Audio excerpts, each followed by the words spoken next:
Muchas gracias. A continuación, daremos inicio al debate desde los territorios, retos y oportunidades tras la firma del acuerdo en La Habana. Invitamos a que pasen a la mesa principal Claudia Inés Cabrera Tarazona, alcaldesa de Policarpa, Nariño, zona veredal de concertación de las FARC. José Wilman Tumbo Chepe, gobernador de Pueblo Nuevo Caldono, zona veredal de concentración de las FARC. Carlos Rosero, líder del proceso de comunidades negras a nivel nacional.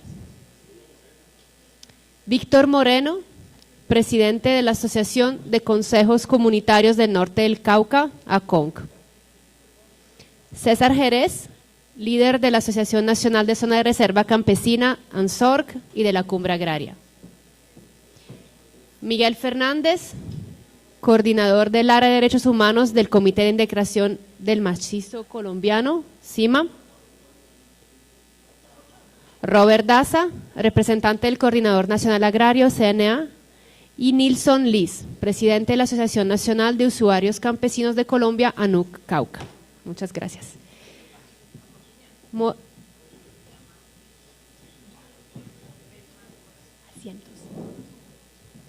Gracias. Nos acompaña en la mesa y modera el debate la profesora Tania Rodríguez, coordinadora de la línea de investigación en movimientos sociales, interculturalidad y construcción de paz del Instituto de Estudios Interculturales.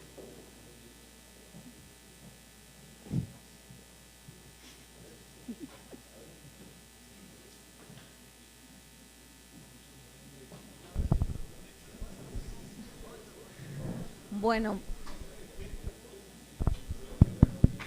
muy buenas tardes nuevamente para todos y todas. A mí siempre me tocan los paneles más chévere, pero los más difíciles de moderar, ¿no? Porque si las revoluciones se hicieran hablando, hace rato habíamos tenido revolución en este país. Entonces, muy agradecida y bienvenidos a todos y a todas al panel. La idea de este panel y como lo pensamos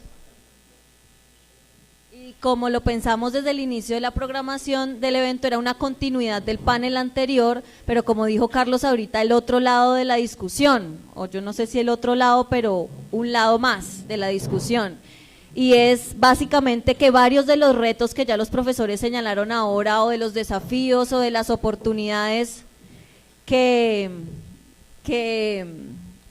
presente este acuerdo final para el campo, para la sociedad en Colombia.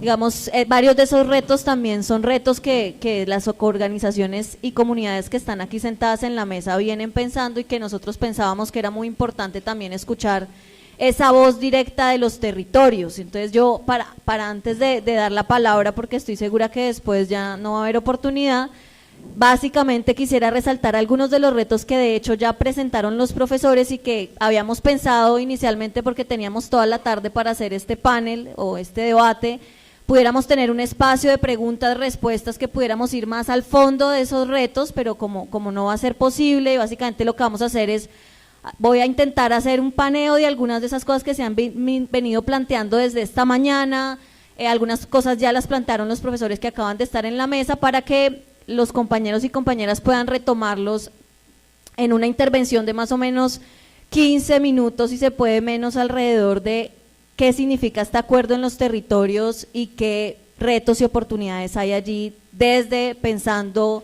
los lugares y las organizaciones de donde ustedes están, digamos, hacen parte y están trabajando. Entonces yo simplemente quiero señalar algunos elementos que han venido saliendo desde esta mañana para que ustedes los tengan presentes en sus intervenciones. Uno de los elementos tiene que ver con, y lo voy a hacer como por puntos de la agenda. Entonces el primer punto, con los grandes tres ejes que además el profesor Sanín ya los planteó: el fondo de tierras, el tema de formalización, el tema de la reforma rural del nivel nacional y el tema de los programas de desarrollo con enfoque territorial. Y ahí básicamente quisiera hacer varias preguntas para que ustedes las tengan en cuenta. Una ya la hizo el profesor y es, ¿esos 3 millones de hectáreas son suficientes? Un poco la pregunta del profesor Sanín era, ¿ese programa de acceso a tierra necesita una complementación redistributiva de la tierra? Y ahí me parece interesante preguntarles, con todo el respeto, y en ese escenario digamos, la recuperación de tierras, la recuperación de la madre tierra que el lugar tiene. Otro elemento que me parece muy interesante que también plantea el profe Sanín, es este tema que ya venimos viendo se va a poner caldente en el escenario de posacuerdo, que es la discusión alrededor del uso del suelo. Entonces, esa discusión que decía el profe puede pasar y que está pasando, y es una cosa es lo social, la inclusión social, y otra cosa es lo productivo, y entonces yo quería preguntarles, bueno, ¿cuáles son las apuestas productivas de sus organizaciones en este escenario de posacuerdo? ¿Cuál es la apuesta y la discusión ahí que ustedes están planteando y cómo ven ese escenario de discusión de los modelos económicos y de producción en el país? Y otra pregunta que quería hacer para terminar con el punto 1 es el tema de los procesos de adjudicación de tierra y formalización, ¿cómo los van a enfrentar a ustedes teniendo en cuenta una cosa que hemos venido estudiando en el instituto, que es el traslape de las aspiraciones territoriales de ustedes mismos en algunos territorios? Entonces, ¿cómo están visualizando ustedes ese escenario de formalización y adjudicación de tierras a través del Fondo de Tierras en escenarios donde está en discusión la ancestralidad del territorio, aspiraciones territoriales traslapadas? Luego quería preguntarles, también para que lo tengamos presente, que eso sí nos salió mucho en el panel anterior, sobre el tema de la participación, pero también la participación en un escenario político donde va a estar las FARC. Y va a estar las FARC ya no como actor político armado, pero sí como actor político social, y va a estar aspirando a las alcaldías seguramente, aspirando a las gobernaciones de los resguardos, y va a estar aspirando a las gobernaciones, etcétera. ¿Ustedes cómo están viendo ese escenario? ¿Eso es una oportunidad? ¿Es un riesgo para ustedes? ¿Cómo lo están viendo desde los territorios? Otro elemento básicamente que quería preguntar es, en relación al punto quinto que planteaba la profesora Almudena, digamos, ahí hay un avance. A mí me encanta ese punto de esta combinación entre justicia transicional y restaurativa, pero la justicia restaurativa implica que los victimarios llegan a los territorios con penas alternativas a la cárcel, pero que llegan a participar en los territorios de proyectos colectivos que así se designan. ¿Cómo van a recibir, cómo están pensando ustedes ese escenario de que lleguen los exguerrilleros a los territorios a trabajar con ustedes en sus comunidades? ¿Cómo ven eso? ¿Qué se necesita, qué preparación necesita la comunidad para hacer un proceso restaurativo que nos lleve a la reconciliación y no a profundizar conflictos, dolores, etcétera? Y digamos, habían muchas otras más, pero con eso, digamos, ambiento el debate. Entonces, no sé si usamos el orden de presentación para que ustedes tengan un espacio. Ahí la pregunta clave es: ¿qué significan los territorios y cuáles son los grandes retos y oportunidades que ustedes ven de la implementación de este acuerdo final entre el gobierno y las FARC? Entonces, no sé, Claudia, para que seamos las mujeres primero. Ay, muchas gracias. Muy buenas tardes para todos ustedes. Soy Claudia Cabrera, alcaldesa del municipio de Policarpa, Nariño, designada como una zona veredal. Esto es algo para nosotros un reto que, pues como todos ustedes saben, somos 23 alcaldes del país, 26 con las 4 zonas, con las 3 zonas, son 6, ¿cierto? Son 26. Bueno, somos 3 mujeres en Colombia que nos tocó asumir este reto, pero que lo hacemos con una gran responsabilidad y una gran valentía. Cuando les voy a contar un poco acerca de mi municipio queda en el departamento de Nariño, ubicado en la cordillera occidental, un municipio que, como todos ustedes yo creo han escuchado, cuando eran niños y estudiábamos en la primaria nos enseñaban de la hoz de Minamá. No sé si alguno ha escuchado de la hoz de Minamá, que es el desfiladero más importante de Colombia, pero que no tenemos registros. ¿Por qué? Porque ha sido una zona de conflicto en donde toda la vida, desde que nací, las FARC, el 29 Frente de las FARC ha hecho presencia en nuestro municipio, luego los paramilitares. Entonces los periodistas, nunca nadie ha entrado al municipio, es una zona, digámoslo, virgen para la gente de la ciudad, porque era de muy difícil acceso. Por lo tanto, cuando la noticia de que nos designan como una zona veredal, para nosotros fue muy importante y muy grato saber que vamos a ser protagonistas de la paz y aportarle a este proceso de paz, quedará para la historia, sobre todo aún sabiendo que Policarpa, siendo un municipio 99.9% víctima del conflicto armado, en donde el Estado colombiano nunca hizo presencia. Y como yo le decía al señor presidente Santos, qué triste saber que mi municipio, mi gente, hoy no le hagan el reclamo a los grupos al margen de la ley, sino al abandono estatal. Y tuve la oportunidad de hablar con él y yo le decía, señor presidente, ahora no hay excusas. No hay excusas para que Policarpa no reciba esos beneficios. Esa deuda que tiene la deuda que tiene el Estado colombiano con Policarpa es muy grande. Y contándoles así brevemente la poca infraestructura que nosotros tenemos para la conectividad, y ahora que se nos viene este tema del proceso de paz, del proceso del posconflicto, de la inversión que se habla, que va a haber mucha inversión para los municipios. Entonces mi pregunta es, tenemos también presencia de cultivos ilícitos, pero entonces ahí es donde nosotros también nos hacemos la pregunta, digo, bueno, el gobierno nacional dice va a hacer inversión en nuestros municipios, pero tristemente nosotros no contamos con una malla vial. Necesitamos, les cuento así, 7 puentes. 3 puentes fueron construidos en su entonces y todos 3 dinamitados por los grupos al margen de la ley. 2 el ELN y las FARC y 1 los paramilitares. Y creo que fui la primera alcaldesa en Colombia que les hizo el reclamo. Yo creo que ustedes miraron por las noticias cuando les hice el reclamo de que qué bueno que este proceso de dejación de armas y que las FARC por fin hayan decidido dejar las armas, pero les pedía muy encarecidamente me construyeran el puente.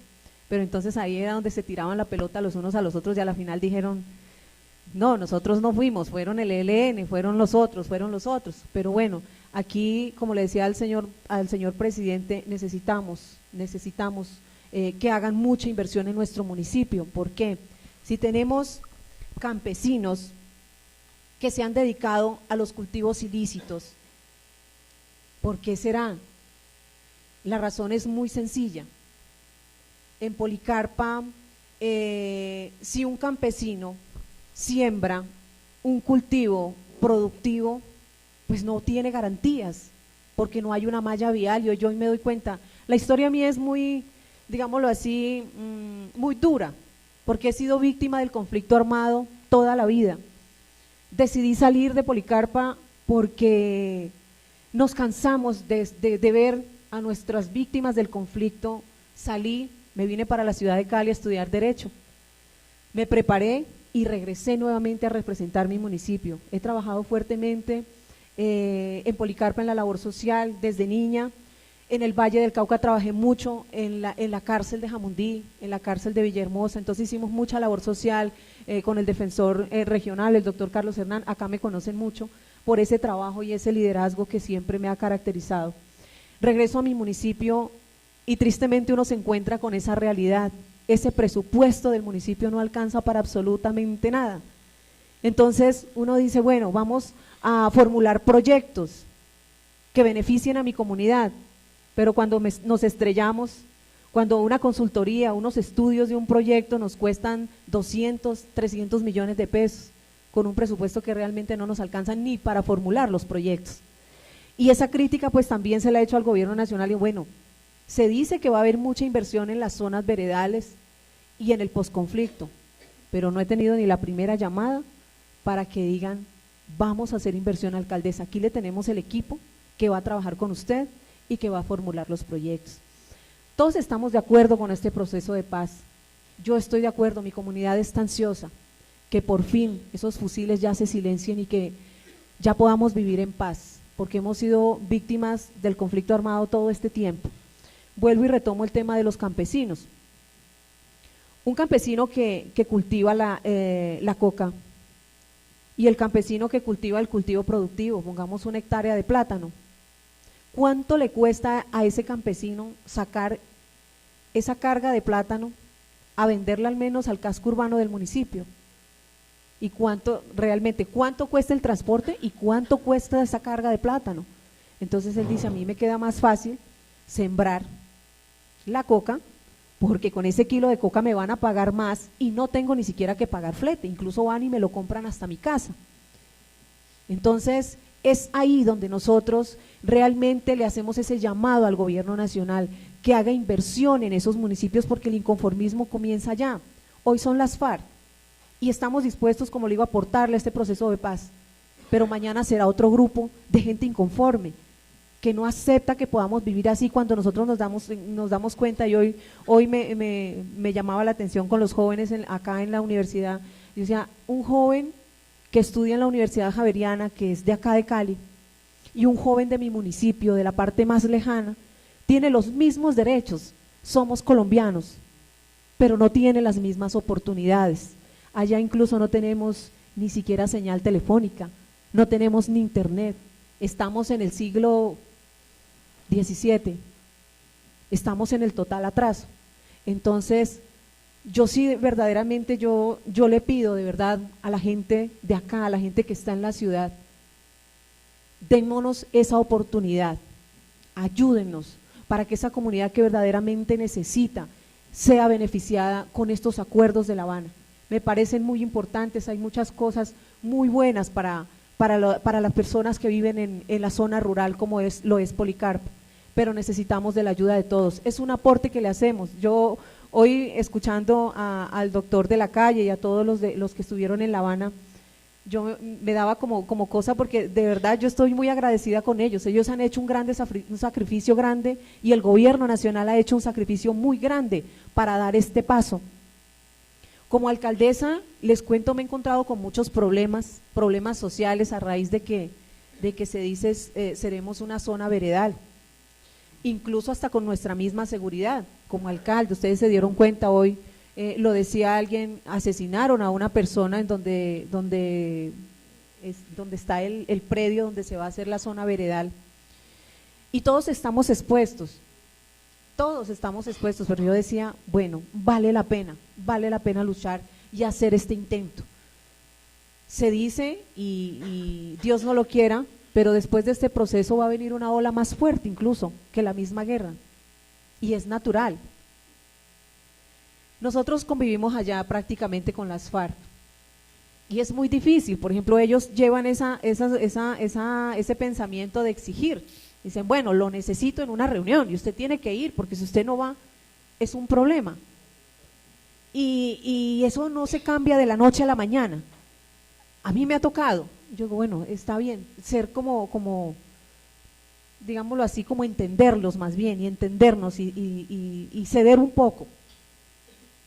Y eso no cambia de la noche a la mañana. Yo de verdad pienso que he hecho un sacrificio muy grande y estamos trabajando fuertemente, y lo único que les puedo decir a ustedes es: apoyemos este proceso de paz. Como víctima del conflicto armado yo les hablo, es el momento de darnos esta oportunidad y que nos ayuden a difundir ese mensaje, que estamos sedientos de paz, y que así como estamos afrontando hoy este proceso de dejación de armas de las FARC, van a venir muchos con el ELN, los mismos grupos que posteriormente vengan de paramilitares, pero que también debemos darnos esa oportunidad. Es difícil, la paz comienza desde cada uno de nuestros corazones, desde el hogar, enseñándoles buenos valores a nuestros hijos, y en las universidades, en los colegios, pero aprovechemos este momento. Muchas gracias.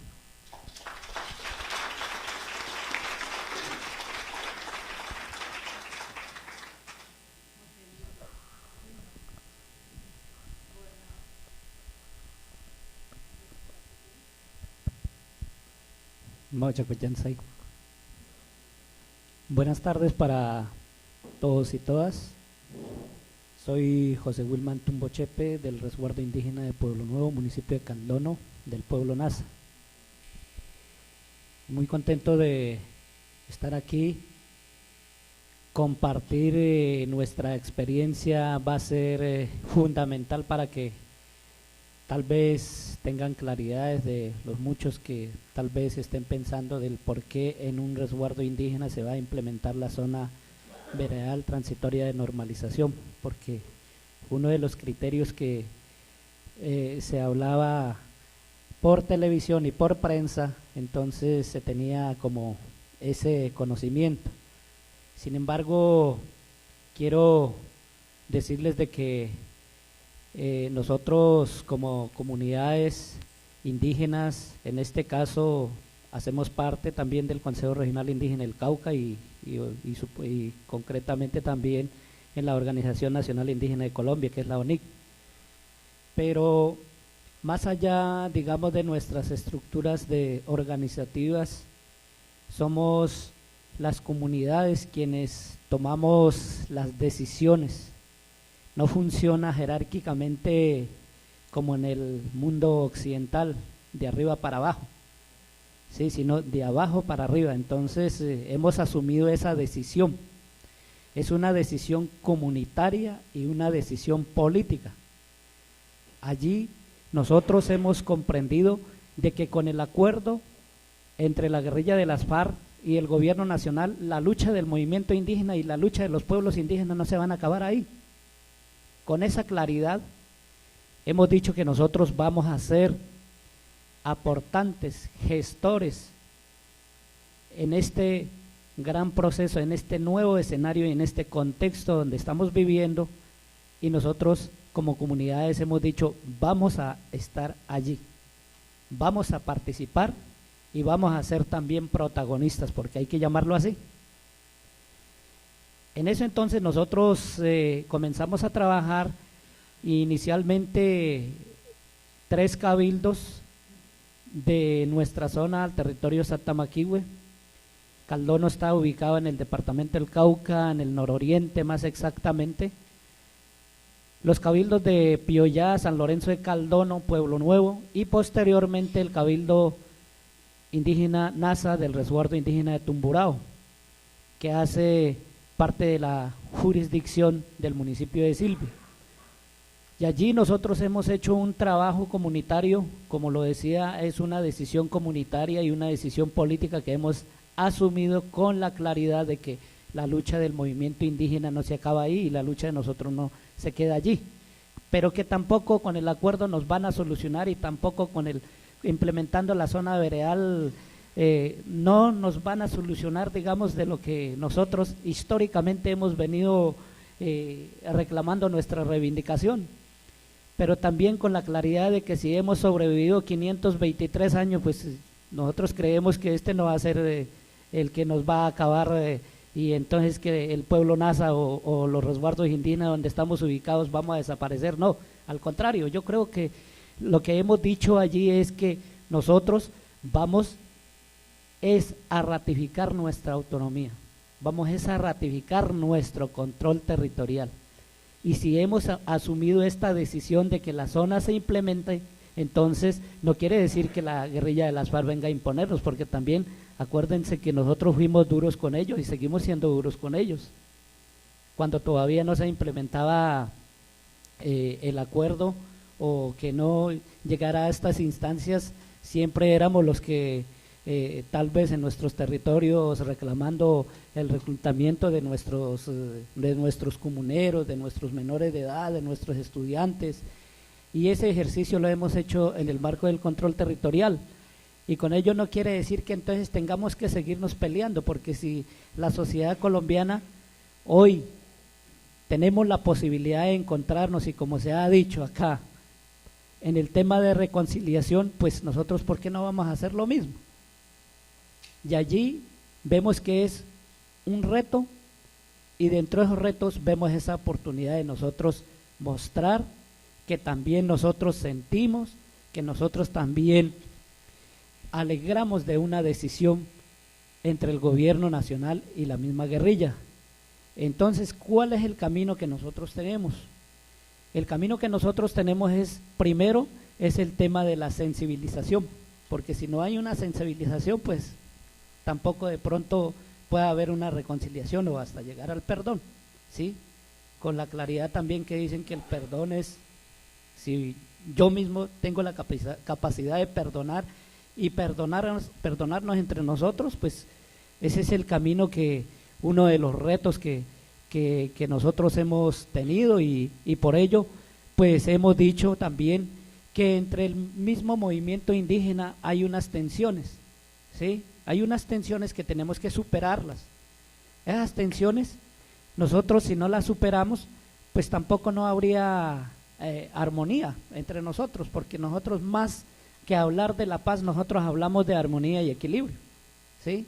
Eso es lo que nosotros buscamos, que haya una armonía, que haya un equilibrio social, comprendiendo de que tiene que haber un diálogo. En la anterior exposición manifestaban y que el mismo gobierno está colocando, digamos, como ese, o la trampa, o no sé cómo pueda llamar aquí, que compran tierras en territorios campesinos, o la pregunta tal vez la hicieron de esa manera. Nosotros creemos que el diálogo tiene que permitirnos a llevar a convivir, porque si no hay un diálogo, pues siempre vamos a estar en disgustos, en controversias y tensiones. Creemos que somos la población minoritaria y si no dialogamos, pues siempre nos van a seguir arrasando. Entonces creemos que el diálogo es lo pertinente, ¿sí? El diálogo siempre tiene que ser lo que nos tiene que conllevar a que las comunidades tengamos armonía y equilibrio. En ese sentido, pues entre la misma comunidad, dentro de nuestros territorios hemos venido asumiendo esta responsabilidad y es un reto, pero también hemos dicho es un riesgo también que asumimos. Acaba de manifestar, digamos, la alcaldesa, pero eso no nos tiene que darnos a que sintamos miedo, no, al contrario, tenemos que mostrar la fortaleza que como comunidades tenemos y por ello seguiremos avanzando en el tema de las reivindicaciones culturales, políticas y económicas frente al tema de las comunidades indígenas. Entonces, los retos que nosotros hemos asumido son bastante considerables y con responsabilidad creemos y estamos convencidos de que nosotros vamos a encontrar ese camino de la cultura de la paz que desde la creación de nuestro Consejo Regional Indígena del Cauca en el año de 1971 se viene planteando todo un ejercicio de una cultura de paz y el movimiento indígena siempre ha estado allí y nosotros, como alguien dijo, nosotros somos el presente y el futuro tendrá que también decir si dimos un paso falso o dimos un paso, digamos, positivo, ¿sí? Pero de algo tendrán que hablarnos, algo tendrán que decirnos, eso se equivocaron, pero nosotros estamos convencidos que no estamos equivocados, al contrario, estamos decididos de que este capítulo se cierre y que haya un nuevo escenario de vida, respetándonos mutuamente, respetando de que el derecho a la vida es de todos y por ello, si nosotros nos hemos reconciliado entre nosotros, entre comunidades, ¿por qué no podemos también hacer lo mismo con la guerrilla de las FARC? Ellos también tuvieron el derecho a la rebelión, ellos tuvieron el derecho también de protestar con armas. Obviamente nosotros no aplaudimos las acciones que hicieron, pero sí estamos convencidos de que hay que caminar hacia un nuevo contexto, hacia un nuevo escenario de vida.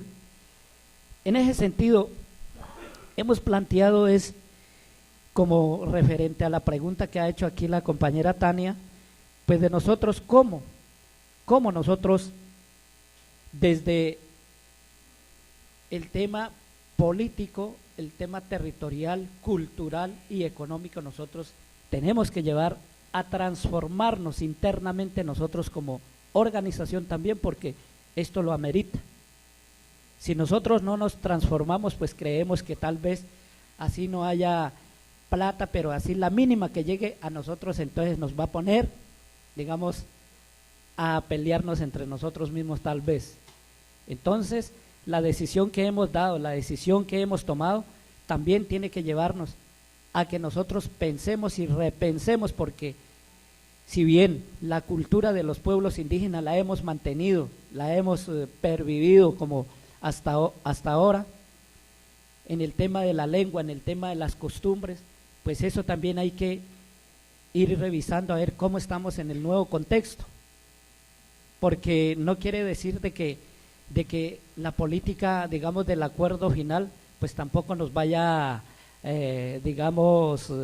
borrar, como se dice popularmente en mi territorio, borrar del mapa o que vayamos a desaparecer, no.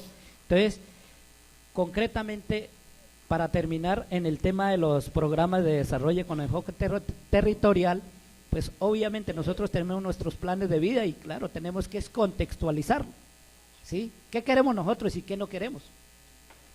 Frente a eso, la política de participación pues tiene que ver mucho y la decisión comunitaria tiene que ver mucho, y yo quiero agradecer acá el espacio que nos han brindado por haber dejado compartir nuestra experiencia, y Pueblo Nuevo, resguardo de Pueblo Nuevo, Caldono, va a ser una de las zonas veredales transitorias de normalización, y por ello también agradezco acá al compañero Manuel Ramiro y a todo el equipo que ha venido acompañando en ese ejercicio en el resguardo de Pueblo Nuevo y en Caldono. Muchas gracias. Bye.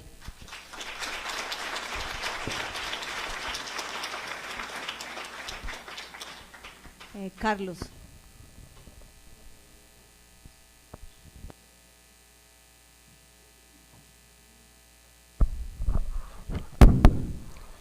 Yo quiero primero saludar y agradecer la posibilidad de compartir con todos los que están acá lo que podamos decir.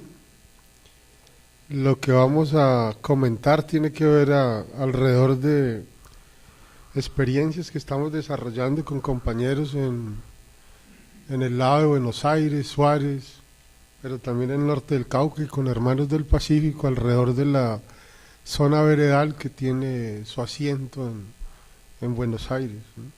En esa zona veredal nosotros estamos intentando, en medio de todas las dificultades, avanzar en 3 direcciones distintas. La primera, poder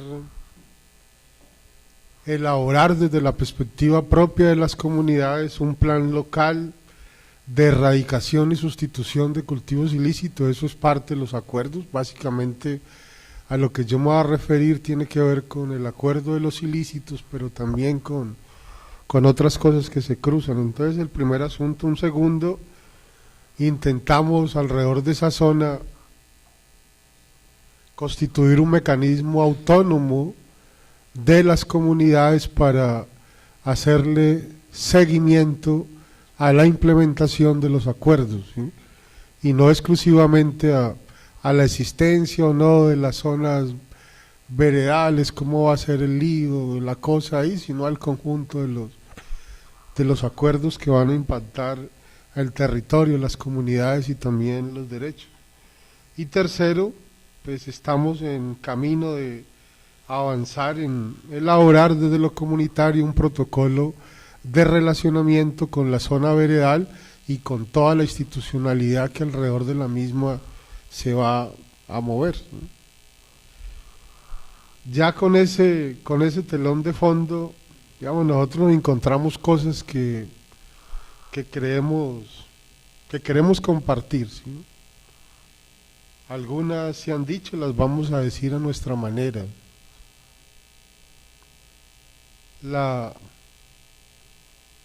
Una de ellas, y yo la llamaría en términos de, en todo este proceso vamos a tener que vernos la cara con el diablo y tener que enfrentar toda la apología que a lo largo de los últimos años o de muchos años se ha hecho de los temas del desarrollo y de los temas del productivismo, ¿no? Vamos a tener que enfrentar eso, le vamos a tener que mirar la cara, mirarle los ojos y ver si somos capaces con las herramientas que tenemos de enfrentar y de ganarles, ¿sí? Y ese va a ser un desafío de las comunidades, pero fundamentalmente es un desafío de país, y si de alguna manera uno lo quisiera pensar, podría ser como la venganza de los pueblos, comillas, minoritarios sobre la imposición que el país ha hecho en los temas del desarrollo, ¿sí? Y eso podría ser planteado de manera gráfica también de la siguiente manera: hay que repensar los números para poder enfrentar el tema de la sustitución y de la erradicación de los cultivos ilícitos, ¿sí? Cuando un jornalero se gana cosechando café 25.000 pesos al día, pero un raspachín se gana 100.000 pesos, tenemos un problema de números que resolver. Y no es fácil, es una distancia de 1 a 4, ¿sí? O de 3 a 1, una cosa así. Entonces eso no es fácil, ¿sí? Eso no va a ser fácil, pero en el fondo, más allá de esos números, bueno, ¿cómo ha sido toda esta lógica de la productividad, de toda esta basura que nos han metido, de que tenemos que producir más, vender más, consumir más? Y la coca de alguna manera también hace parte de ese engranaje, ¿sí? Entonces, ¿cómo lo vamos a enfrentar cuando venimos de todo un proceso de desestructuración de ecosistemas, de lógicas culturales, de lógicas comunitarias, y nos atrevemos, o se atreven pues personajes ilustres del país a salir al frente a decirle a las comunidades: ustedes se oponen al desarrollo, ¿sí? Este es un objetivo, este es un desafío que tiene que ver con ese asunto, ¿sí? Este es el demonio que ellos crearon, ¿sí? Y lo tenemos que enfrentar como pueblo, y no es un demonio fácil, ¿sí?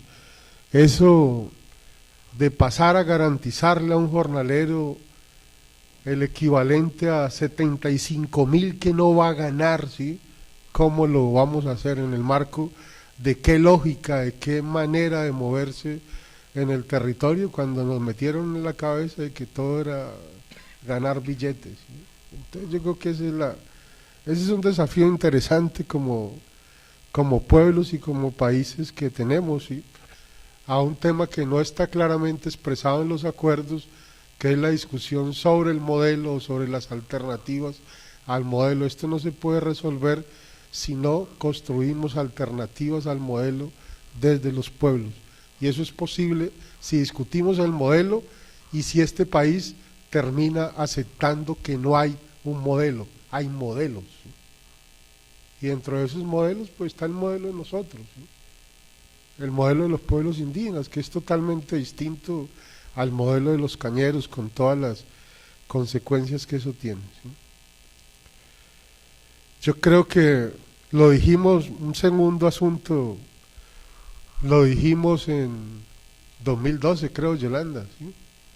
En ese documento que escribimos cuando se hizo la primera reunión sobre los temas agrarios, en los acuerdos de paz, ¿sí? Creo que tenemos la oportunidad de seguirnos resistiendo a la tiranía de la metodología con las cuales se implementan todos los procesos de participación y que dan resultados con enormes dificultades, porque parten de no reconocer que hay sujetos colectivos como los pueblos indígenas y la gente negra y también la gente campesina que tienen derechos especiales, así no estén reconocidos, como en el caso de los campesinos en la Constitución y la ley, que por lo tanto los diseños de participación tienen que responder a esas realidades particulares, ¿sí? Ese es un desafío enorme, con el antecedente de todo lo que fue la participación en el acuerdo de paz, un diseño único de participación que era una aplanadora, ¿sí? El mismo diseño para todo el mundo, ¿sí? Sin considerar asuntos culturales, históricos, geográficos, derechos específicos de los pueblos. Entonces yo creo que ese es un desafío en concreto que tenemos, y en el caso particular de avanzar en esos planes locales de erradicación, nosotros hemos dicho, pues nosotros no vamos a esperar que de allá arriba, como está concebido en el acuerdo, armen una metodología para eso. Nosotros lo vamos a empezar a hacer pues como históricamente lo hemos hecho, Alfredo, ¿sí? Reuniéndonos, hablándonos, conversándonos, identificando cuáles son los problemas y cuáles son las cosas que hay que resolver, ¿sí? El otro asunto que creo que es algo importante que tenemos que enfrentar es el tema espacial, ¿sí? ¿Cuál es la noción concreta del espacio de aplicación de muchos de esos acuerdos? ¿Sí? Los acuerdos tienen bastante glosa, pero toca aterrizarlos en el territorio, y entonces el punto es un plan local para erradicar y sustituir en las circunstancias de esa zona veredal que está minada de coca. Es un plan solo para Buenos Aires, ¿sí? Podría incluir Suárez, ¿sí? Si volteando la montaña está Buenaventura y caminando otro trecho es López de Micay, ¿sí? Entonces nos quedamos exclusivamente en la noción del acuerdo de que eso se aplica municipalmente, cuando la lógica con la cual se mueven los pobladores negros indígenas en el territorio, pues no tiene nada que ver con el tema de los municipios, eso es solo para ir a hacer vueltas, ¿sí? Pero eso no es lo que rige la vida ni económica, ni cultural, ni familiar de la gente, ¿sí? En el Pacífico decimos que si una guagua que está entre Naya y Yurumangui es de Naya o es de Yurumangui, ¿sí? Es simplemente una guagua que se mueve por el territorio, entonces la gente se mueve por el territorio más allá de esos asuntos, entonces ese será también un tema que hay que pensar en la implementación de los acuerdos. Si nos quedamos exclusivamente en el tema municipal, pues ahí va a haber un problema muy concreto, porque no vamos a tener la posibilidad de agarrar la integralidad de la noción del territorio y vamos a terminar formulando cosas que en su implementación van a ser difíciles y lo que van a conducir a lo que históricamente ha pasado con la coca, ¿sí? La coca va de aquí a allá, del timbo al tambo, de un territorio al otro, porque la política de cómo la combaten, pues tiene una noción político-administrativa del territorio, pero la gente se mueve en una lógica totalmente distinta, ¿sí? Igual, otro asunto que estamos reflexionando es alrededor de los sujetos, la articulación de los sujetos y las definiciones propias de los sujetos al interior de los territorios, ¿sí? Un acuerdo sobre un plan local de erradicación en esa zona es solo para la gente negra, es solo para la gente indígena,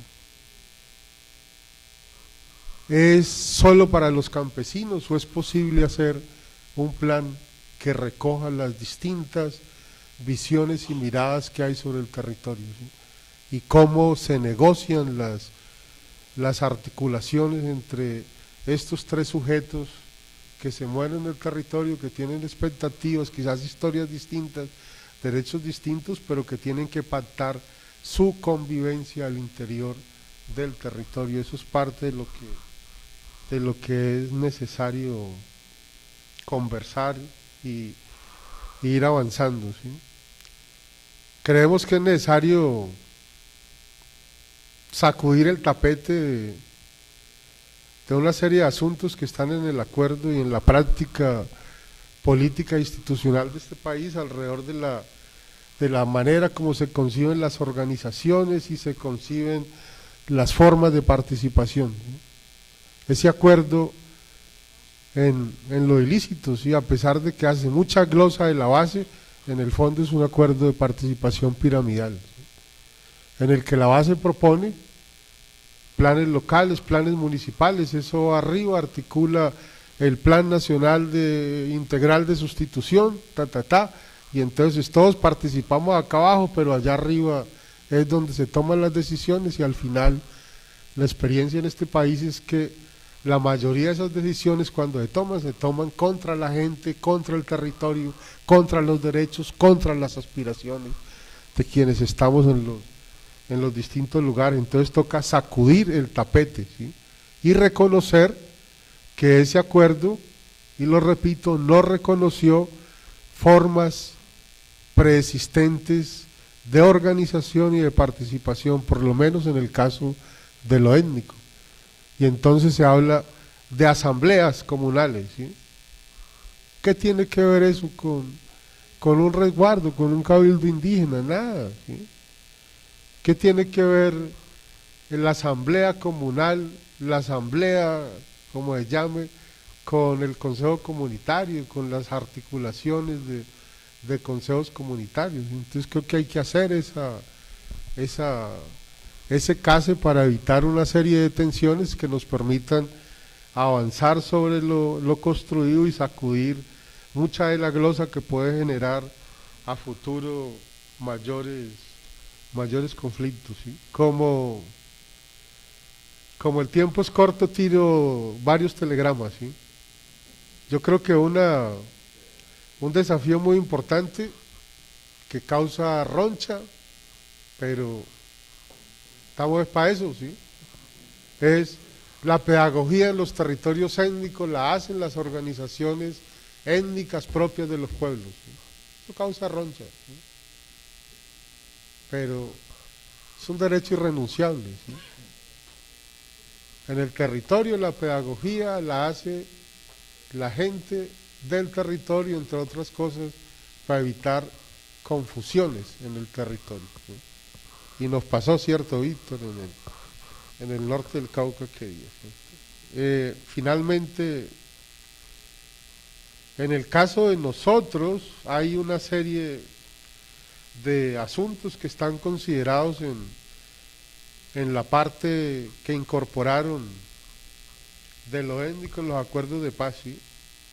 Y creo que ahí hay temas muy gruesos para el país, ¿sí? Por primera vez que yo recuerde, en un texto que se va a incorporar a la Constitución, aparece el tema del consentimiento previo, libre e informado, ¿sí? Como un derecho distinto al derecho a la consulta previa, libre e informada. Y aparece, aunque está con corchetes, y nos tocará a futuro, Víctor Hugo, hacer el ejercicio, ¿sí? El derecho que tienen los pueblos a la objeción cultural, ¿sí? Eso está ahí, ¿sí? En corchete.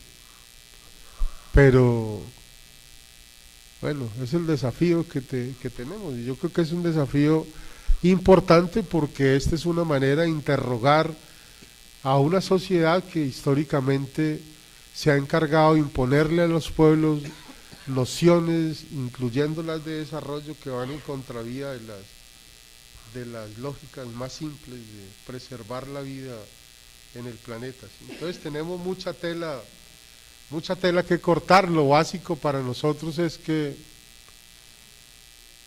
mientras algunas cosas se van desarrollando, nosotros intentamos avanzar en el marco de nuestras condiciones para generar las herramientas que nos permitan participar en mejores condiciones, ¿sí? Porque pues pueden haber muchas leyes, muchas cosas, ¿sí? Las leyes a veces se convierten en nudos que terminan ahorcándonos los derechos a participar, pero nosotros sabemos que nuestra participación es efectiva si tenemos tres cosas, ¿sí? Organizaciones, y han sido muy maltrechas en el marco del conflicto armado interno. Dos, si tenemos propuestas, y si tenemos estrategia, ¿sí? Estrategia hemos tenido siempre. Ahora estamos alistando algunas de las propuestas que nos permitan participar en mejores condiciones en la implementación de los acuerdos, y que esto se convierta en una oportunidad para el conjunto del pueblo colombiano y no en una frustración más. El futuro depende de que esos acuerdos se cumplan mínimamente, porque de lo contrario en 5 o 6 años podríamos estar en una situación más difícil de la que tenemos ahora, ¿sí? Gracias.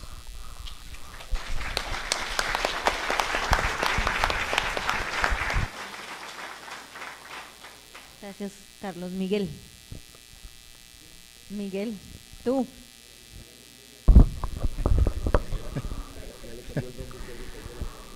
Bueno, buenas tardes para todas y todos. Agradecer a la Universidad Javeriana habernos invitado. Aquí habemos cerca de 25 compañeros del Comité de Integración del Macizo Colombiano, y obviamente también agradecer al Instituto de Estudios Interculturales pues todos estos esfuerzos importantísimos para darnos la oportunidad de expresarnos y de comentar algunas de las inquietudes que tenemos desde los territorios. El enfoque que yo voy a hacer, lo voy a hacer más desde los derechos humanos para la región, porque entendemos nosotros que la paz no es otra cosa sino precisamente la satisfacción plena de los derechos de las personas en una sociedad determinada.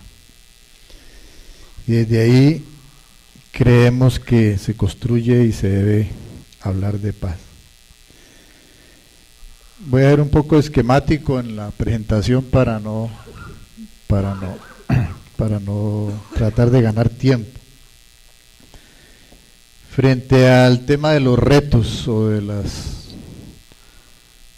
¿cómo es que decían ustedes ahora?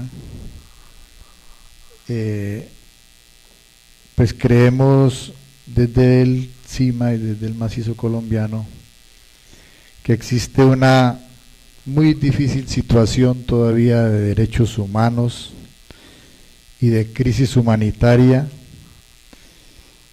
y esto pues lo enmarcamos dentro de 7 factores de riesgo que venimos enumerando desde hace algunos años.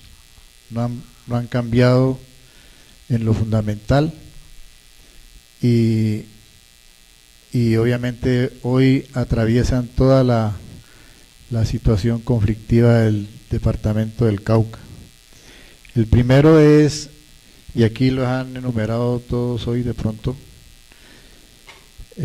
pero nosotros los entendemos así. El primero es la imposición del modelo económico y obviamente la imposición de decisiones administrativas desde el Estado en el tema fundamentalmente los monocultivos extensivos agroindustriales, de los megaproyectos y obviamente de los proyectos de infraestructura.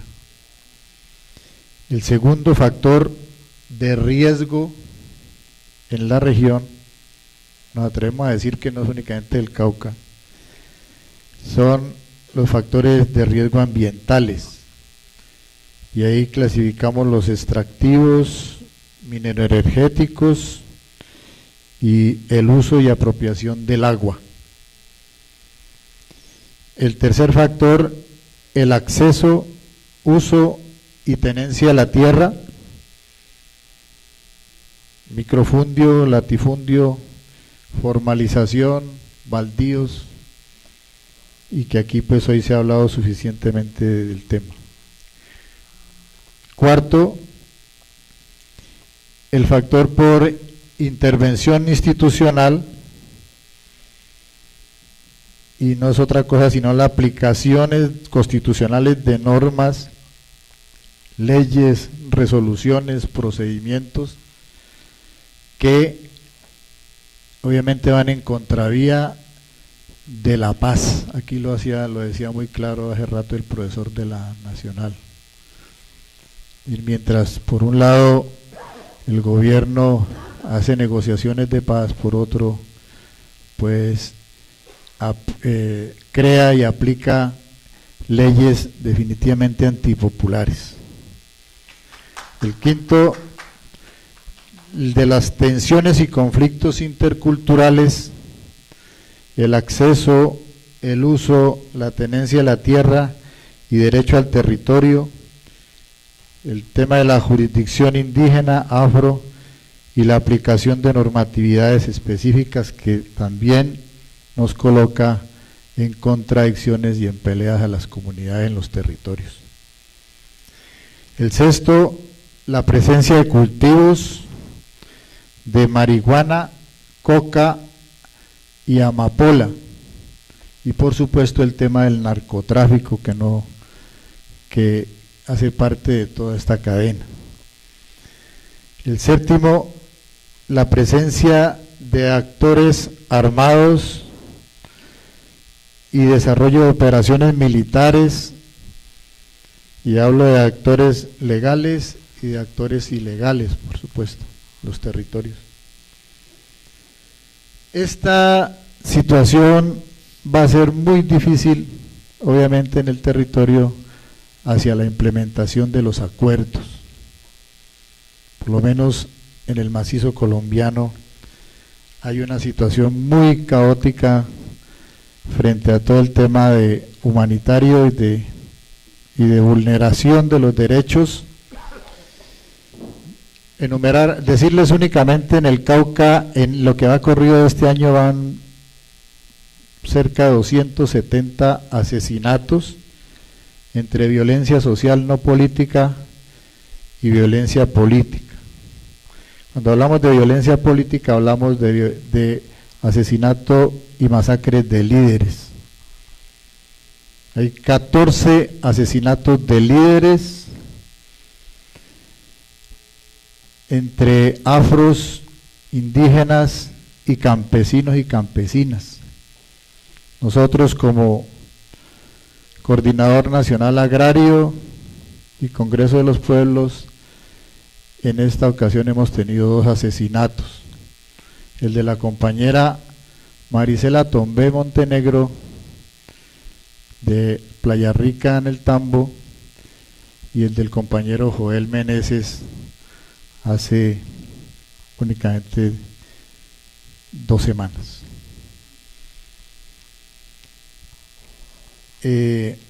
Amenazas colectivas, individuales.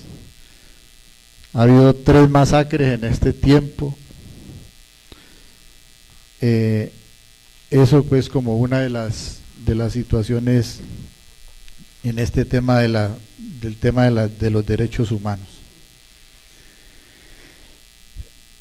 En los retos también está la poca participación social, obviamente en la construcción de la paz, y cuando hablamos de la construcción de la paz también hablamos de la participación en la discusión de los problemas más sentidos de las comunidades.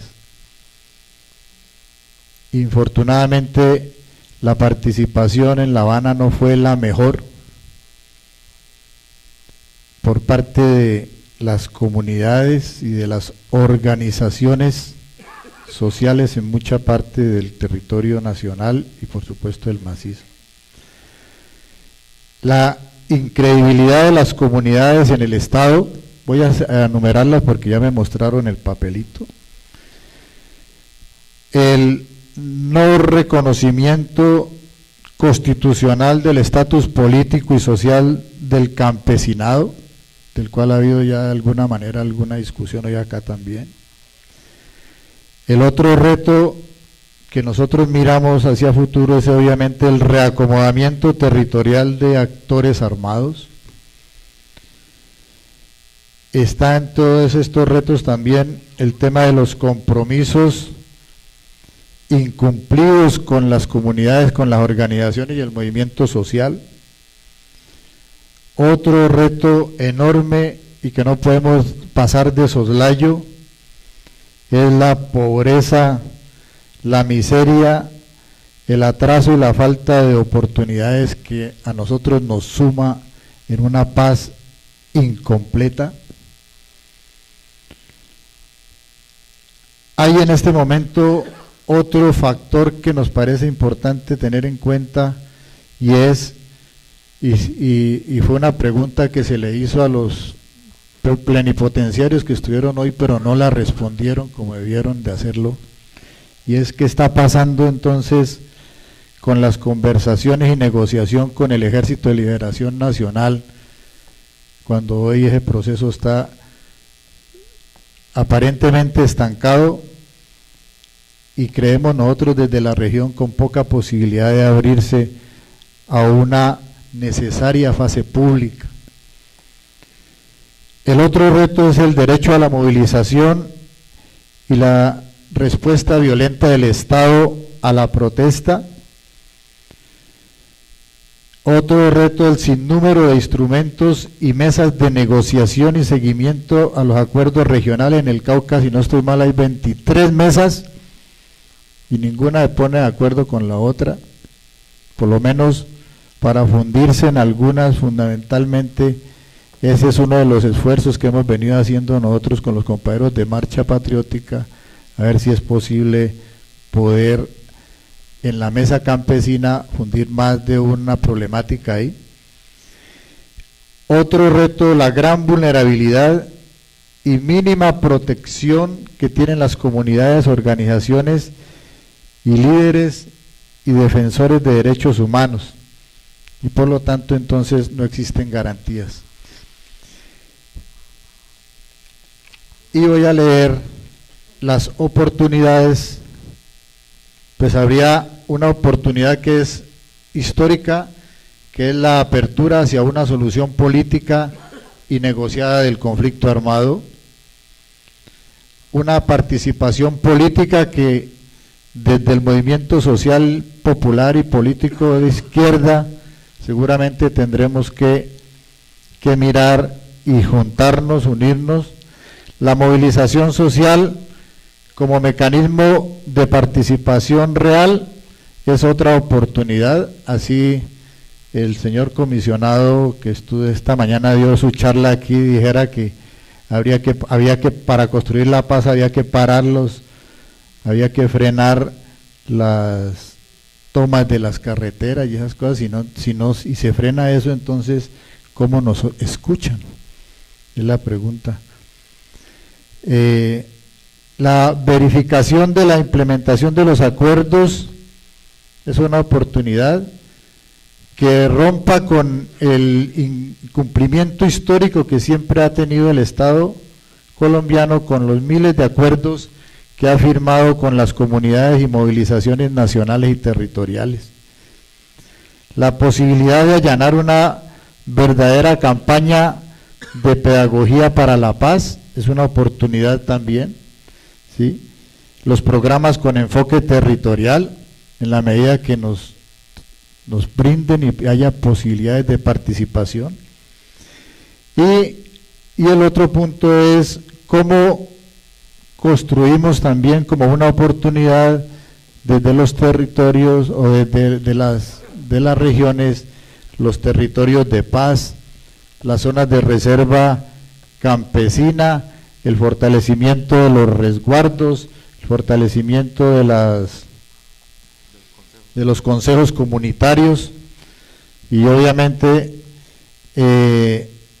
pues las zonas y territorios agroambientales y agroalimentarios. Y un último punto, como una oportunidad, habría que estudiarla, habría que mirar entonces cómo afrontamos ese reto, es el de que la mesa de garantías en las regiones funcionen siempre y cuando las comunidades y las organizaciones llevemos la iniciativa política. Muchas gracias. Gracias, Miguel. Víctor. Bueno, ¿qué significan los acuerdos para el territorio? Recogiendo varias expresiones de lideresa, líderes jóvenes y todos los afros que hemos venido como liderando varias cosas en el país, pero también en lo regional. Algunos dicen que eso es la posibilidad de disminución de hostigamientos, disminución de confinamiento en los mismos territorios o de los desplazamientos masivos o de familias. Es una herramienta que facilita seguir construyendo paz desde los territorios. Fin de los señalamientos. Algunos dicen que puede ser la posibilidad de fines de señalamientos por defender derechos que nos señalan como miembros de un grupo o el otro. Algunos lo ven como esa posibilidad. alguien decía con mucha vehemencia, o varias personas lo han dicho, que tal vez es la posibilidad de que, como ejemplo, el Cauca y el norte del Cauca deje de ser llamado zona roja. No sé si realmente eso lo transmito, cosas que he escuchado y que me parecen interesantes. Disminución de esas fronteras invisibles, donde a veces no podemos ni conocer los mismos territorios porque hay fronteras invisibles que nos permiten recorrer y ejercer ese derecho de libre circulación, que es una posibilidad para mejorar los canales al acceso a la verdad.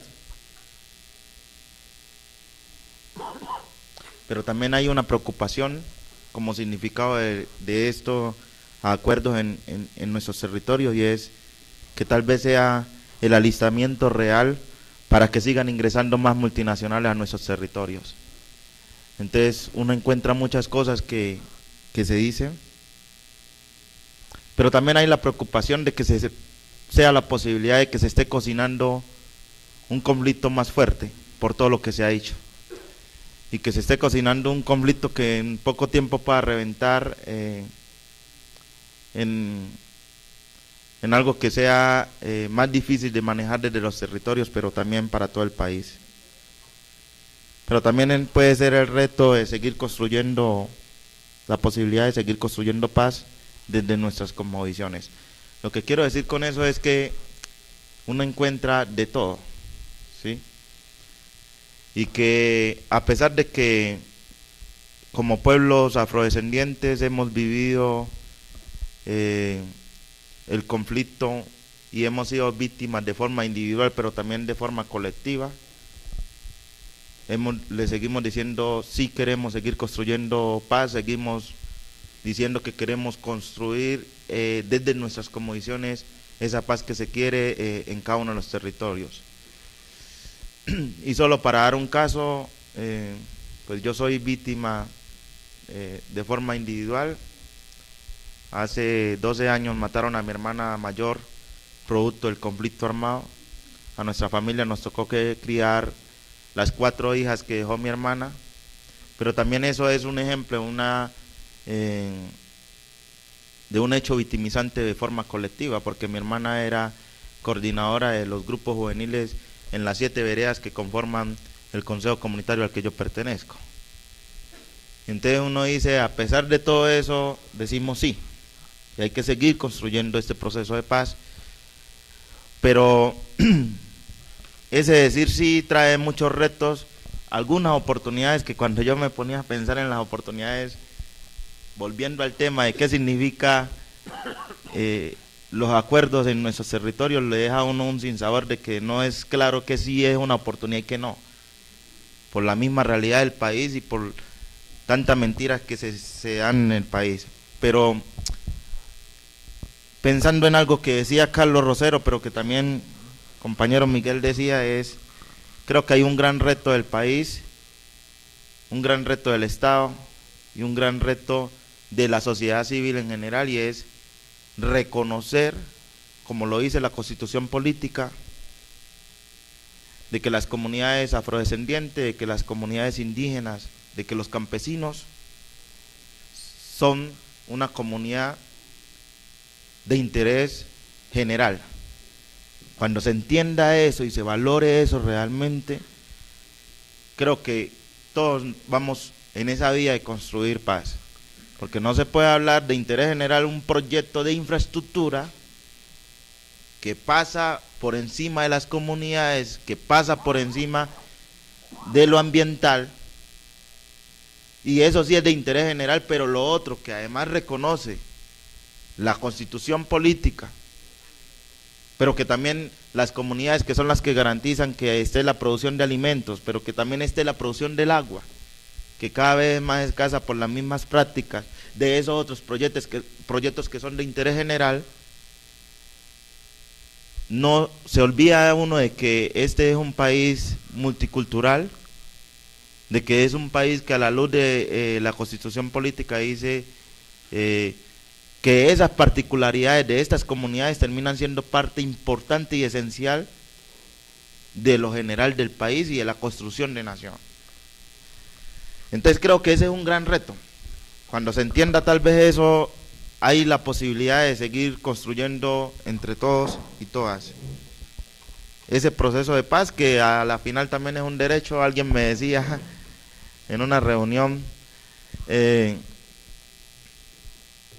no entendía cómo nosotros teníamos que votar para que se consolidara un derecho que es derecho en la Constitución política. Entonces son preguntas que lo dejan a uno como sin respuesta. Pero en esa lógica, y siendo consecuente de que queremos y que debemos construir la paz en conjunto, y que nosotros hemos dicho una y otra vez sí, desde la insistencia de que quedara el capítulo étnico en los acuerdos de paz, creo que hay unas responsabilidades que son del Estado, otras responsabilidades que son nuestras como comunidades y otras que son conjuntas. Y aunque ya me mostraron el papelito, yo creo que esos retos están como en tres momentos fundamentales: algo a corto plazo, a mediano y largo. Creo que de corto plazo es el tema de reconocer el interés general de las comunidades, o sea, que son un interés general para el país. Cómo lidiar con ese mismo corto plazo con las amenazas a líderes y lideresas. Cómo lidiar con ese tema, las persecuciones a los defensores de derechos humanos, que no nos sigan declarando objetivo militar, e incluso por apoyar la paz. Hay un gran reto, y es cómo vamos a hacer para recibir esas zonas veredales. Ya Carlos decía de lo que se ha venido hablando como ejemplo en el norte del Cauca. El recibimiento de los campamentos. Pero hay algo importante, y es un reto importante, y es cómo se va a fortalecer y se va a avanzar realmente en la protección colectiva de las comunidades étnicas, ¿sí?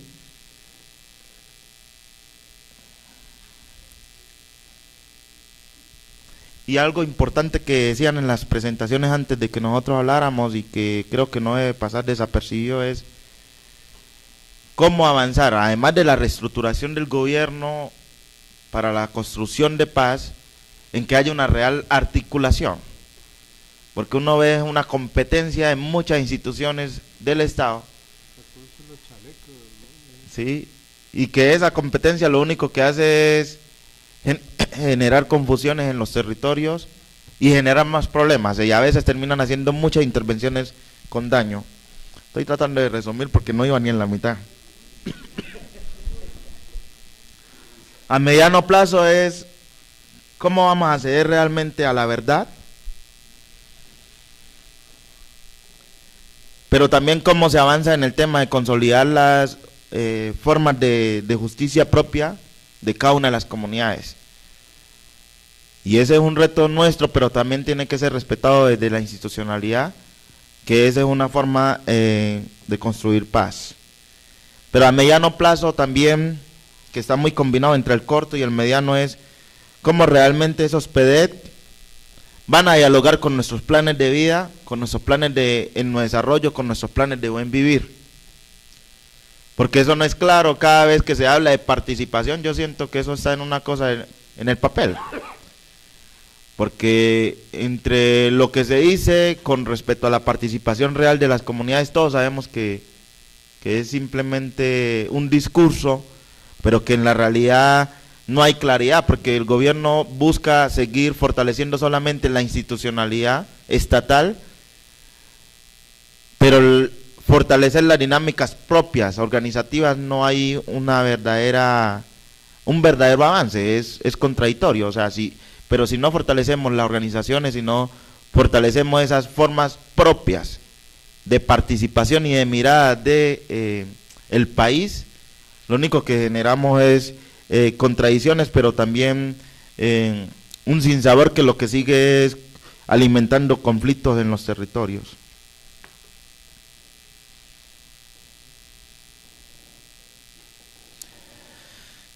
Bueno, hay otros retos allí importantes que por temas de tiempo voy a obviarlos. pero solo voy a mencionar una oportunidad para, en este caso, en el norte del Cauca, que puede aplicar para muchas partes del país, y es que tal vez esta es la oportunidad y el llamado al gobierno de que se puedan consolidar esos planes. Para nosotros como Norte del Cauca lo hemos llamado planes interétnicos e interculturales de construcción de una mirada en conjunto. O sea, es ver cómo nosotros ponemos a dialogar esos planes de vida, esos planes de desarrollo, planes de buen vivir, en un solo plan regional que pueda conversar a su vez con lo que se estaba pensando desde el Estado, como los PEDEC. Y eso sí tiene que ser realmente una oportunidad, porque si lo local no se tiene en cuenta, simplemente estaremos tratando de implementar unas políticas que van a fracasar. Gracias.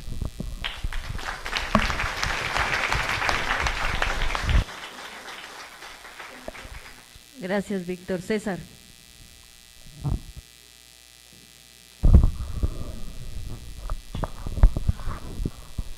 Bien, esto ha estado muy bueno el seminario. Yo particularmente he aprendido mucho. En la mañana, pues, las intervenciones, Carrillo fue un muy mal negociador del paro del Catatumbo, pero no era su culpa. Era el Ministerio de Defensa el que, ¿cierto, Miriam? El Ministerio de Defensa no dejaba firmar acuerdos.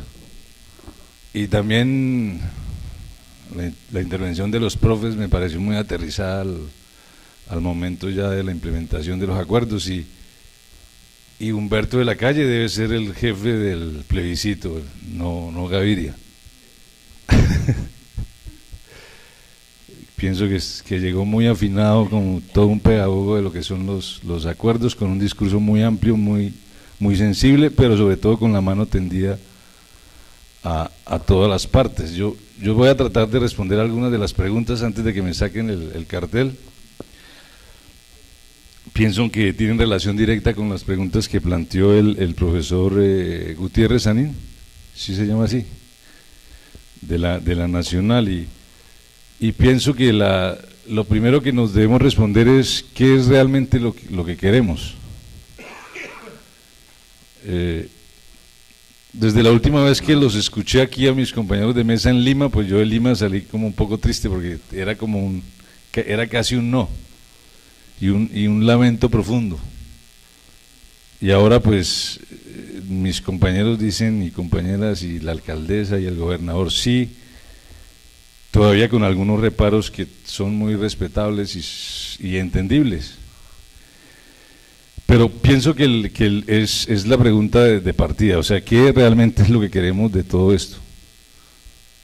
Para poder ahí sí entender qué es lo que no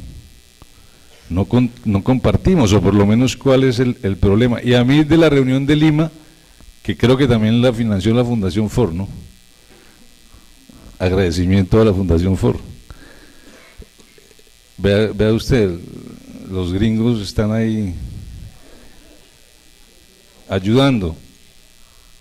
Decía Henry Acosta, que también estuvo muy bien el homenaje, decía Henry Acosta que nosotros en la izquierda teníamos un problema bien serio, o no lo llamemos en la izquierda, porque incluso eso a veces lastima eso. Yo no soy de la izquierda, no me diga así. Bueno, los de abajo, nosotros, los negros, los indios, los campesinos, las víctimas, los que siempre peleamos por este momento que estamos viviendo ahora. Y él decía que nosotros tenemos un problema de no saber distinguir bien entre el deber ser y lo posible. Creo que ese fue el mensaje central y eso es esta pregunta, o sea, si nosotros todavía nos confundimos con el deber ser, ¿sí? Y uno de los discursos creo que era de los profesores esta tarde, pensamos que aquí todo es perfecto cuando todo está jodido, ¿sí? Somos un país de los jodidos, la mayoría jodidos, pero queremos todo perfecto. Entonces pienso que ahí está uno de los problemas. Y el acuerdo, como lo dijo Humberto de la Calle y lo dicen los negociadores de las FARC, fue lo posible con todos esos problemas que hubo allá. Fíjense usted, lo que yo represento, zonas de reserva campesina. ¿Qué quedó en el acuerdo? Cumplimiento de la ley 160 y ni siquiera lo ponen en esos términos, lo maquillan. Porque entre otras cosas eso que genera también tanta rasquiña, Rosero, las zonas de reserva le generan rasquiña aquí, no solamente a los terratenientes, a la mafia, ¿no? A lo que Petro llamó, me gustó ese acuñamiento, el narcolatifundio, ¿sí?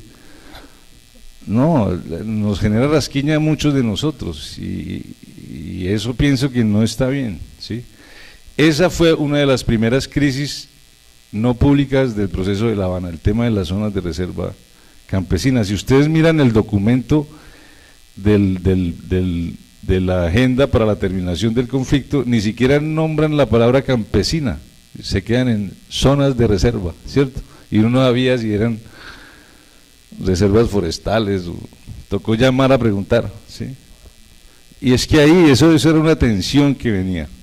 Entonces, fíjense que si nosotros como punto de partida tenemos el deber ser, entonces pesimismo, fracaso, frustración, apocalipsis, ¿sí? No van a cumplir, a las FARC también, conejo para Tutimundi, ¿sí? Y yo pienso que no, o sea, yo en eso sí estoy muy optimista, porque esto ahora va a depender de nosotros. Y si nosotros en esto no partimos con el optimismo necesario, pues nos vamos a joder y vamos a continuar en la misma situación. Yo en los acuerdos veo una herramienta, sí, le falta mucho. Yo, por ejemplo, el tema 1 no lo hubiera puesto de primero, porque quedó flojo, ¿cierto? Porque claro, con esa desconfianza y esa tensión, había que poner primero el de víctimas, que sensibilizó. Ahí sí, después del punto de víctimas y de que al gobierno no le funcionó el aislamiento y el hermetismo en el proceso, porque el gobierno pensó, traemos a las víctimas y van a señalar exclusivamente a las FARC, y vea todo lo que pasó. Las víctimas señalaron a todos los victimarios y la gente lloró allá. Y lo de ayer, pedir perdón, ¿quién iba a pensar eso, Miriam? O ver a Pastora Lápez llorando allá en Bojayá. ¿Quién iba a pensar que íbamos a ver eso? Eso quiere decir que sí, las cosas cambiaron. Entonces el punto de partida, 1, fue fatal. Quedó incompleto, quedó flojo, sí, pero nos toca partir de eso. Ahora nos toca es usar toda la creatividad posible. Si no compartimos los acuerdos, pues por lo menos no los torpedemos, no los objetemos. Yo, por ejemplo, no comparto con mucho respeto consultas previas y salvaguardas a los acuerdos, porque es que los acuerdos están abiertos para que usted los aproveche, los utilice, pero si usted se niega de partida a esa posibilidad, entonces ¿qué estamos haciendo? Por eso me pareció muy bien eso del profesor, me maravilló. ¿Qué es realmente lo que queremos? Pensemos esta noche, y si nos da insomnio, como dice el profesor de Subiría, contestemos esa pregunta. Claro, dice el profe, ¿y será que eso del acceso se soluciona exclusivamente con un fondo? No, eso hay que complementarlo con una exigibilidad redistributiva. ¿Y dónde está esa redistribución? En el acuerdo. Preguntaba Tania en las preguntas, que no las leyó todas porque tenían 2 hojas, pero son preguntas que están muy bien hechas porque interpretan todos esos sufrimientos e inquietudes que tenemos dentro. Planteaba Tania, ¿qué le falta a ese acuerdo 1? Pues le falta mucho porque fue tan tenso y tocó solucionarlo con tantas cuestiones en el refrigerador, que lo que le faltó a ese acuerdo era solucionar como punto de partida los conflictos territoriales. Porque si usted soluciona los conflictos territoriales, ahí sí sabe cuántas tierras va a tener el Banco de Tierras. Soluciona los conflictos no con los negros, no con los indios, eso los vamos a tener que solucionar. De eso, ese es el horizonte, de ahí no nos saca nadie, o sea, nadie, ningún campesino se va a ir, ni ningún indio, ni ningún negro se va a ir de donde está. Lo vamos a solucionar entre nosotros, cuando tengamos la madurez para hacerlo y la autocrítica. Y cuando comprendamos que la referencia de poder la construimos juntos, o si no nos la construyen, ahí sí jerárquicamente desde arriba. Entonces, claro, si hubiéramos puesto ese punto de la solución de los conflictos territoriales con el capital, con las zonas, con las áreas protegidas, con la ley segunda, con el narcotráfico, el narcolatifundio, ahí sí nos sale el fondo de tierras, que se demoraron semanas allá averiguando, consultando fuentes, ¿cuántas tierras hay para el fondo? Pues, ¿quién iba a saber? Mientras no se solucione eso, y aquí en el centro son expertos de esa cuestión, ¿cierto? Ahora, ahí sí está la posibilidad, y sé que me estoy extendiendo en ese punto y de pronto ahí se me acaba el tiempo, pero vea, si nosotros aprovechando los acuerdos solucionamos los conflictos territoriales, consolidamos nuestros territorios, de esa solución van a salir las tierras del Banco de Tierras. ¿De dónde más? ¿De dónde más van a salir? Eso que dijo uno de los, por eso decía, Humberto de la Calle debe ser el jefe de debate. El fondo de tierras no es con baldíos, los baldíos todos están ocupados. A ellos hay que darles, es legitimarles la posición, legalizarles la posición con el segundo punto que es de titulación, ¿cierto?, de formulación. Entonces, si nosotros solucionamos, vea, le pongo un solo ejemplo, frontera de, que Miriam conoce, Yondó con Puerto de Río, tierras despojadas por el paramilitarismo de Estado, fincas de 3.000, 3.500 hectáreas con testaferros del narcotráfico, los mismos que fueron del paramilitarismo. Allá está Testaferro Higuita, ¿se acuerda? René Higuita, el portero, el del Escorpión, pues este Testaferro allá. ¿Dónde están esas fincas? Dentro de la zona de reserva campesina. Miriam sabe que nosotros pedimos que se solucionaran esos conflictos por ley, ¿cierto? Si se comprueba que son logradas a punta de violencia y de despojo, el Estado tiene que extinguir el dominio, ¿cierto? ¿Cómo se llama eso? Extinción de dominio. Y resulta que hay por lo menos 20 fincas así. En la zona de reserva campesina, pues si solucionamos ese conflicto, esas son las primeras tierras del Banco de Tierras. ¿Qué vamos a hacer con esas tierras? Lo que hicimos desde el inicio de la colonización. Gilberto Guerra, Perico, el reformador agrario de esa región, va a coger esas tierras y las va a distribuir. ¿Sí? Ya lo hicimos en la zona de reserva campesina del Pato. O sea, no hay que ser pesimistas. O sea, si nosotros no hacemos las soluciones no nos las hace nadie. ¿Sí? Entonces el Banco de Tierras va a ser una institucionalidad, y ahí sí lo que dijo el profe también. Claro, esa no puede ser con la misma institucionalidad. No puede ser el paisa, ¿cómo se llama? El que está encargado en La Guajira ahora de gobernador. Vélez, el señor Vélez no puede ser el que comande ese fondo, ¿sí o no? Porque ahí sí otra vez nos jodimos. Entonces eso requiere una institucionalidad de abajo hacia arriba, y esa jerarquía, que también es una jerarquía de abajo hacia arriba, pues ¿quién la va a imponer? Pues nosotros. No, nadie nos lo va a hacer, compañeras y compañeros. Y termino con lo de los traslapes, que es mi pasión. ¿Sí? O sea, no pretendamos que este Estado corrupto, mafioso, concentrador de tierras, nos va a solucionar el problema. Lo ponemos de árbitro. Señores, sanénos este territorio. Eso es violencia de los mismos victimarios de toda la vida, de la misma película. ¿Quién va a sanear a quién? ¿Sí? El concepto de ancestralidad es maravilloso. ¿Quién no comparte acá eso si venimos de los indios, venimos de África, somos mestizos? ¿Quién no comparte eso? Ahora, ese concepto tiene que aterrizarse a una solución. ¿Cuál es el ordenamiento territorial? Y está aquí en las preguntas. Pues el que nosotros impongamos. Si ustedes tienen derechos ampliados en los territorios colectivos, si los indios tienen derechos ampliados en los resguardos, pero si los campesinos tienen territorialidad campesina y solucionan el problema con la ley segunda y las áreas protegidas, pues ahí está el ordenamiento. Sí, ese es el ordenamiento incluyente desde abajo. Alguien lo llamó el ordenamiento territorial popular, OTP. Bien, llámese bauticémoslo como queramos, ¿sí? Eso no tiene, ahorita los nombres, eso no, ahorita con los acuerdos que tenemos en las regiones, con los acuerdos de la cumbre agraria, que esos 8 puntos del pliego unitario de la cumbre, y ya me toca cerrar, ¿sí? Y los acuerdos de La Habana, ¿para qué más documentos? ¿Sí?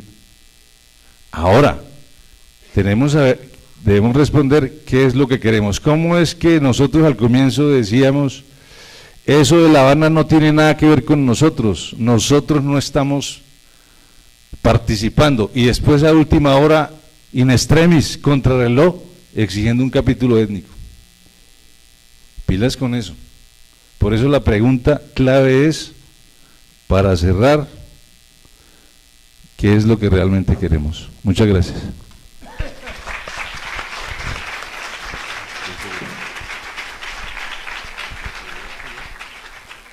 Nilsson.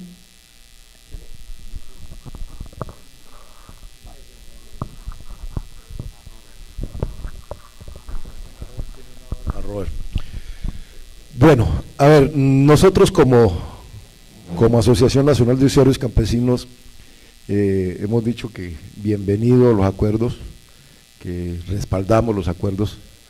Sin embargo, también tenemos muchas dudas. De esas dudas está en que este gobierno del Estado no se ha preparado para el posconflicto. Los 4 años de negociación, el gobierno no se preparó. Y ahí entonces la gran preocupación que hoy tenemos los campesinos es que, si bien es cierto, son 13.000 y pico de fusiles que ya no van a estar dando candela y que de alguna manera van a permitir una estabilidad, van a permitir en el territorio más posibilidades de podernos mover tranquilamente. También hoy los compañeros que entregan las armas se vienen como un actor más, como un actor político, y ahí como un actor político nosotros también consideramos que hay que brindar condiciones para todos. No solamente podemos hablar de que simplemente con la firma de los acuerdos en La Habana ya se construyó la paz. Para nosotros eso no es claro. Nosotros consideramos que es un ejercicio que permite abrir espacios de construcción de paz, pero que la paz la construimos entre todos. Y como campesinos hemos dicho, la paz hay que construirla desde los territorios, y a eso le jalamos como organización campesina, a construir la paz desde los territorios, desde el entendido que los campesinos somos constructores de paz, que los campesinos, cada hecho que hace un campesino es alrededor de la paz. Ahí nosotros creemos que si bien es cierto los acuerdos de alguna manera hablan de la problemática que tienen los campesinos, pues los campesinos tampoco pudieron participar para decirle a las FARC y al gobierno en materia de tierras que queríamos los campesinos. Es decir, a nosotros nunca se nos convocó, nunca se nos escuchó. Y cuando yo estuve en Cuba también, en la quinta delegación, pues una de las solicitudes que hicimos nosotros los campesinos fue esa, el que se tuviera en cuenta a los campesinos en el tema de reforma agraria, que se tuviera en cuenta a los campesinos en el tema de salud, de vivienda. Y ahí hoy entonces en el acuerdo están las 3 millones de hectáreas. Nosotros consideramos de que eso no va a solucionar el problema. El problema en el país en materia de tierras es mucho más grande. La necesidad de tierras que tienen los campesinos, que tienen los afros, que tienen los indígenas, pues es mucho mayor a un fondo de 3 millones de hectáreas. Ahí lo que nosotros le hemos venido diciendo al gobierno es que, si bien es cierto, los campesinos vamos a salir a refrendar los acuerdos, también le estamos diciendo al gobierno, hay la necesidad de sentarse a discutir con un sector social que no ha sido tenido en cuenta, y en este caso los campesinos. Consideramos que es hora de que el gobierno escuche a los campesinos, pero también es hora de que el gobierno escuche a las víctimas. Hoy en los acuerdos pues se habla de las víctimas, y en los discursos se dice que los acuerdos estuvieron pensados en las víctimas, pero realmente nosotros no vemos cómo se le va a cumplir a las víctimas. En lo que lleva la ley 1448, pues en un informe del gobierno es que se han reparado a 600,000 víctimas y que en los últimos 5 años se van a reparar 700,000 más. Eso quiere decir que 1.300.000 víctimas van a ser reparadas, cuando las víctimas en este país pasan de 7 millones de víctimas, y entonces el resto. Entonces, en ese sentido, nosotros sí venimos haciéndole un llamado al gobierno, en el sentido de que hay la necesidad de que se abran los espacios de construcción de paz, que se abran los espacios donde los campesinos podamos también con claridad decir cuál es la problemática que tenemos. Ahí también tenemos algunas dudas. Nosotros sabemos que son unos acuerdos que se ha hecho entre las FARC y el gobierno, y cuando decimos que el gobierno no se ha preparado, pues muy seguramente también a las FARC les van a quedar mal. Nosotros llevamos acuerdos sobre acuerdos sobre acuerdos sobre acuerdos y no se cumplen, y casi que el llamado insistente que hacemos la mayoría de las organizaciones es decirle al gobierno cuándo se va a cumplir, cuándo le van a cumplir a los indígenas, cuándo le van a cumplir a las comunidades afros y cuándo nos van a cumplir a los campesinos. Entonces, desde ahí que sí queremos nosotros decir que, si bien es cierto, vamos a respaldar, también tenemos las dudas, tenemos nuestra posición clara, y es que se debe abrir el debate y se debe hacer un ejercicio de construcción, pero que además el gobierno se tiene que preparar, que el gobierno se tiene que articular. Como decían acá los compañeros, el gobierno tiene unas instituciones que no están articuladas, cada una de las instituciones está haciendo lo propio, y esa desarticulación del Estado pues muy seguramente tampoco va a permitir que los acuerdos realmente sean beneficiosos para el país.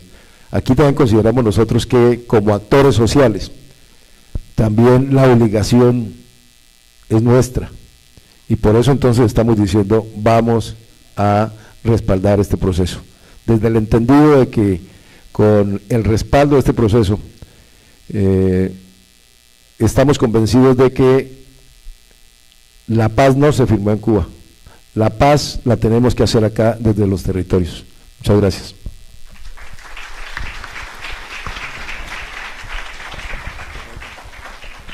Y finalmente, pero no menos importante, Robert Daza. Bueno, muy buenas tardes para todas y todos. Yo vengo de la vereda de Alto Llano, municipio de San Pablo, Nariño. Allá estamos construyendo el territorio campesino agroalimentario de hecho, del norte de Nariño y sur del Cauca. Vivo en las montañas de al frente, de donde viene la alcaldesa de Policarpa. Afortunadamente, bueno, tuvo urgencia y tuvo que salir.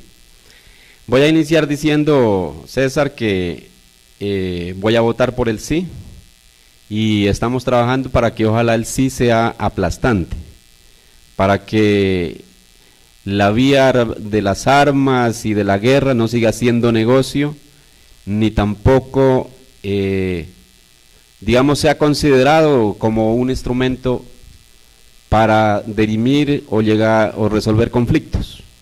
Creo que estamos avanzando como humanidad y hay otras formas diferentes a la violencia. Y lo digo porque, pues, en horas de la mañana, cuando hablaron los plenipotenciarios, dejaron unas ideas que me están rondando en la cabeza, ¿sí? Y que seguramente cuando las digan, pues no van a decir, bueno, este man no va a votar por el sí, sino va a votar por el no. Entonces, por ejemplo, reafirman como la idea de que los acuerdos muestran un Estado excluyente de Colombia que no cambia su esencia violenta. Muestran, digamos, cuando Jaramillo dice, este es un acuerdo para el fin del conflicto. ¿Sí? Entonces uno dice, bueno, allí excluye a otros y a otras, ¿sí?, que no tuvieron la oportunidad de participar y se lo aplican por la fuerza. Entonces, o sea, eso sigue siendo, digamos, un Estado en esencia violento. Cuando le hice la pregunta sobre si en el posconflicto los campesinos tendríamos la posibilidad de ser reconocidos como sujetos de derechos, dan unas respuestas muy elementales, que a uno le dicen, bueno, seguramente no conocen el tema, por lo tanto no reconocen que hay poblaciones con derechos diferenciales, indios, afros, campesinos. Estoy hablando de pueblos en peligro de extinción, ya sea por la violencia, sea por las políticas públicas o vía al desarrollo. Entonces, hay que explicar, o sea, me hubiera gustado explicarles, o sea, qué son los derechos de los campesinos y campesinas, porque ellos en 2 oportunidades no supieron responder. La Vía Campesina tiene esto en proceso en las Naciones Unidas, pero me parece que el presidente sí lo sabe, porque cuando yo le hice la propuesta en la mesa de negociación de la cumbre, presidente, reconozca los derechos del campesino, él dijo, yo no voy a reconocer los derechos del campesino, de los campesinos, mientras eso no sea un acuerdo en las Naciones Unidas, mientras no sea un convenio. Si acaso las Naciones Unidas reconocen, después vemos qué hacemos. Porque al centro del reconocimiento de los derechos del campesino está el derecho al territorio. Y cuando nosotros tenemos derecho al territorio es decidir sobre nuestro territorio, lo que hay en nuestro territorio. Es decir, acceso al convenio 169 de la OIT. Entonces, o sea, en esencia, eso es lo que estamos nosotros trabajando como campesinos y campesinas. Para nosotros es de buen recibo que en los acuerdos de La Habana se hable de las zonas de reserva campesina y dicen, bueno, otras figuras de ordenamiento territorial, me parece que está como la figura, ¿sí? Y eso tiene que ser así porque en Colombia existen otros procesos de territorialidad campesina. Los playones que se los están apropiando terratenientes, incluso el Eferemovich, por ejemplo, esa pelea que tiene ahora allá con los compañeros de Bellacruz, ¿sí? Igualmente las sabanas comunales, o sea que son ejercicios de hecho, digamos que históricamente se han ido fundamentando, donde hay ejercicios de ordenamiento territorial desde el campesinado y que es importante que se lo tenga en cuenta eso. Yo digo, bueno, si se aplica los acuerdos, como dice Jaramillo, digamos, impone, digamos, como en un sentido excluyente. Entonces, el fin del conflicto seguramente va a abrir otros conflictos, y eso es lo que tenemos que tener en cuenta. Cuando nosotros imponemos estos acuerdos, como lo muestra el Estado, ¿sí?, o sea, como lo dijeron por la mañana los plenipotenciarios, este es un acuerdo del fin del conflicto, y si hubiera sido únicamente un acuerdo con la FARC, únicamente hubiéramos tratado el tercer punto. Eso quiere decir que aquí le dieron por decreto el fin al conflicto sin recoger otras propuestas, otras aspiraciones del pueblo colombiano, entre muchísimos, digamos, comunidades campesinas. Entonces uno de allí va interpretando, bueno, cuál es el carácter de la participación que el gobierno, que el Estado le da a sus ciudadanos. Y por lo menos para mí, César, es vergonzoso que después de 4 años, donde las comunidades, donde los pueblos indígenas y los pueblos afros estuvieron solicitando participar, interlocutar con la Mesa de La Habana, casi que en el último minuto, del último segundo les dicen, bueno, vengan, no sé si porque ellos dijeron, vamos a salir a movilización, vamos a exigir consulta previa, dijeron, bueno, vengan y colocan sus propuestas allí. O sea, eso es desconocer una realidad que hay en los territorios rurales de Colombia donde se ha desarrollado el conflicto. Es reconocer los avances y las conquistas de los pueblos indígenas y de los pueblos afros. porque se está aplicando otros nuevos códigos de ordenamiento territorial y de poder y de decisión en esos territorios.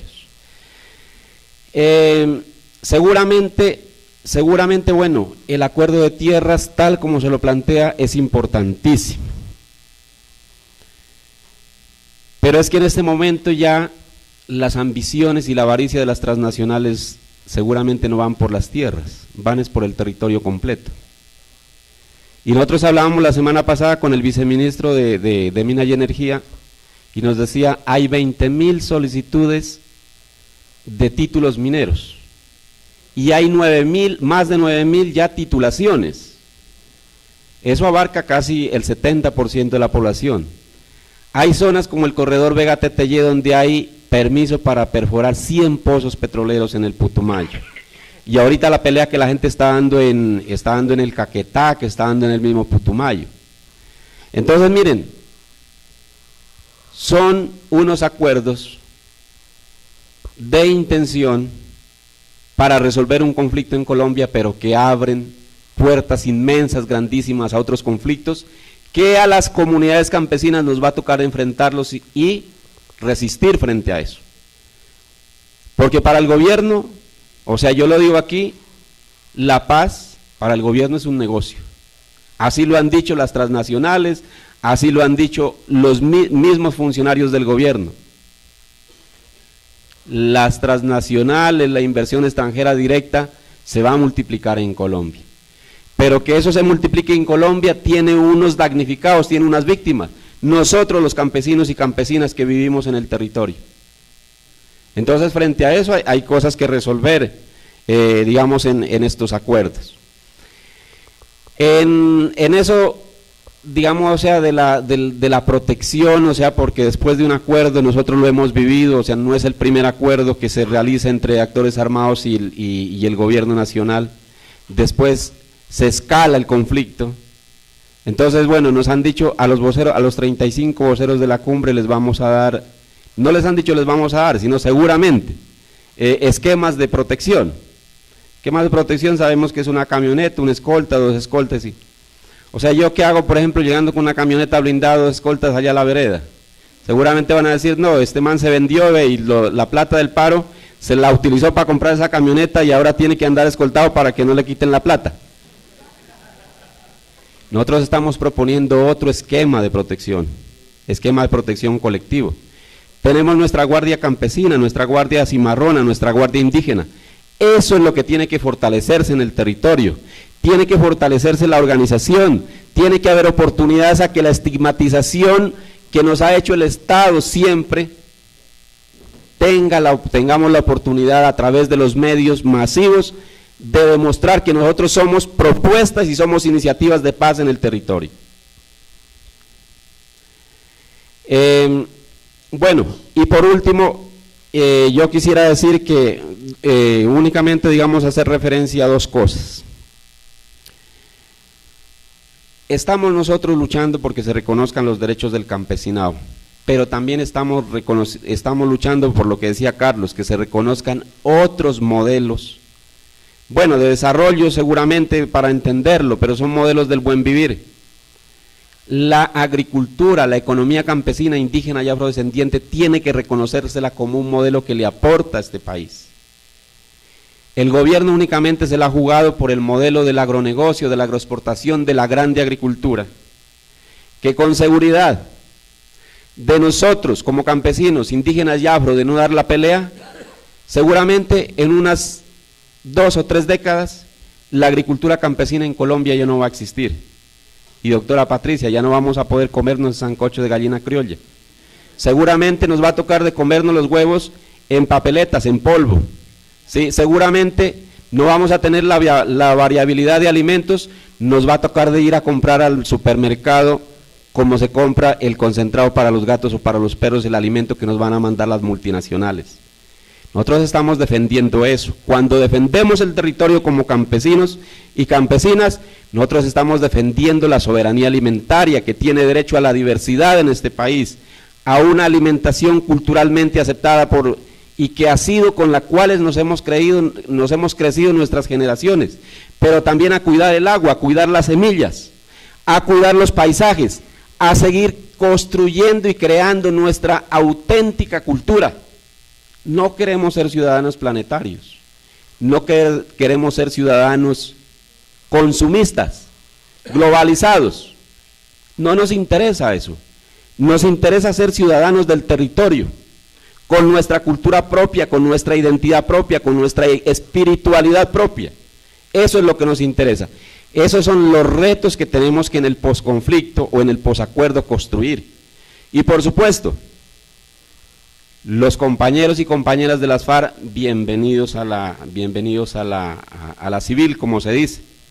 O sea, estamos nosotros ansiosos por encontrarnos con Pastor Alape, encontrarnos con Catatumbo sin fusil, para poder hablar, sí, para poder hablar tranquilamente, porque es muy berraco. Anteriormente, por ejemplo, uno va a hablarle con un fusil, bueno, y uno vaya y dígale que no, sí.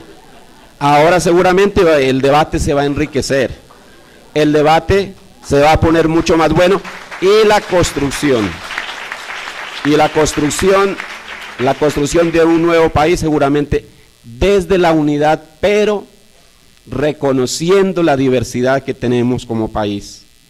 Seguramente nosotros vamos a caminar hacia un país, como dice el acuerdo, con una paz estable y duradera. Gracias.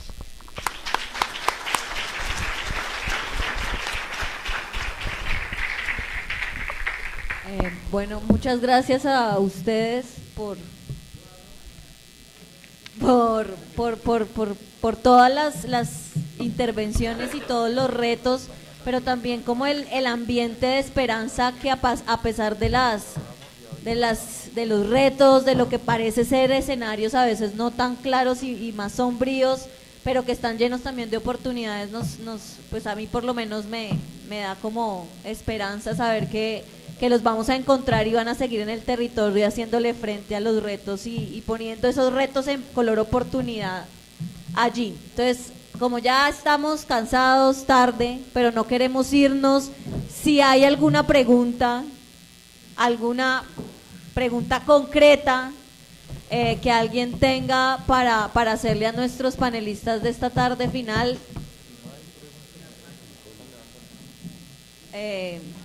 Acá hay una, ya Yolanda tiene otra, aquí está Pachita también. Tres y no más. Se cierra el estrado.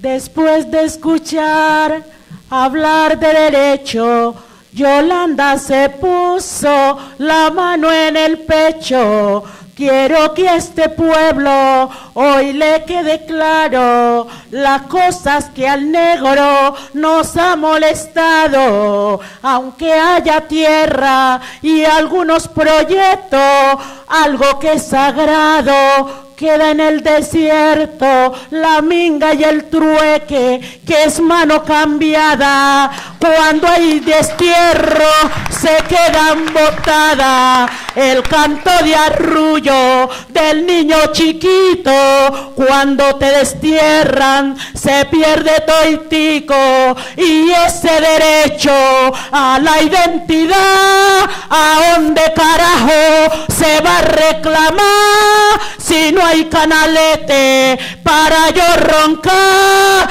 y no hay orilla para yo bogar. Pero hay otra cosa, la conservación. Nosotros tenemos esa solución, que lo regresemos para nuestro río, pero con su mente y bien fortalecido, pa' correr conflicto de incomunidad, que grupo foráneo no llegue a mandar.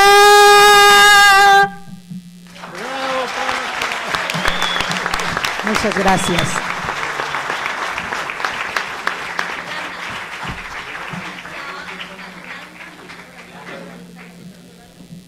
Como dijo Tania, preguntas concretas y dirigidas específicamente a uno, si no, no tenemos el tiempo suficiente. No, solo pues para nosotros es importante apoyar este tema de la paz, pero también es importante que de acá se le haga conocer también ya después de que se haga la entrega de fusiles de las FARC, que quizás la fuerza pública que ha venido cometiendo tantos atropellos también mire que ya hay un grupo que está desarmado y quedamos unos campesinos también y unas comunidades y que no vayan a atropellar frente a nosotros. Muchas gracias. Yoli.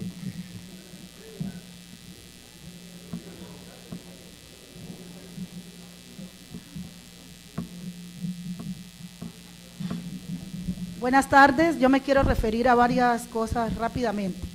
Digamos, de verdad, solicitar un fuerte aplauso a esta mesa, que considero, como Tania lo dijo al inicio, es una mesa, un lado más, pero a mi modo de ver es el lado de la resistencia, el lado de la dignidad, el lado de la lucha. Un aplauso, por favor.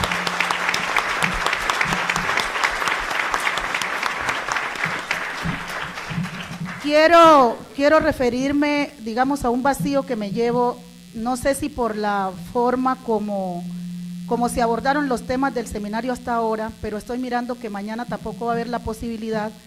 Me hubiese gustado haber visto una mujer o varias mujeres planteando desde la perspectiva de la mujer negra, indígena, campesina, desde la mujer política además, cómo es que vamos o nos sentimos que vamos a ser afectadas en este tema del posconflicto, porque para nosotras no es nada desconocido que los muertos han sido nuestros esposos, nuestros maridos, nuestras hijas, nuestros primos, que inclusive han estado engrosando las cadenas, digamos, del ejército, cualquiera que se llame, y han sido los muertos y las víctimas y revíctimas que hemos puesto en este país.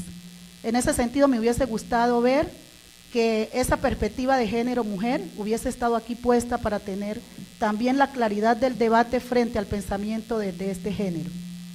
César, la verdad que yo también me quedo con la preocupación de que considero que no es que a última hora o contrarreloj los grupos étnicos en este país logramos, pedimos, como fue lo que se dijo, pedimos que se incluyera un capítulo étnico.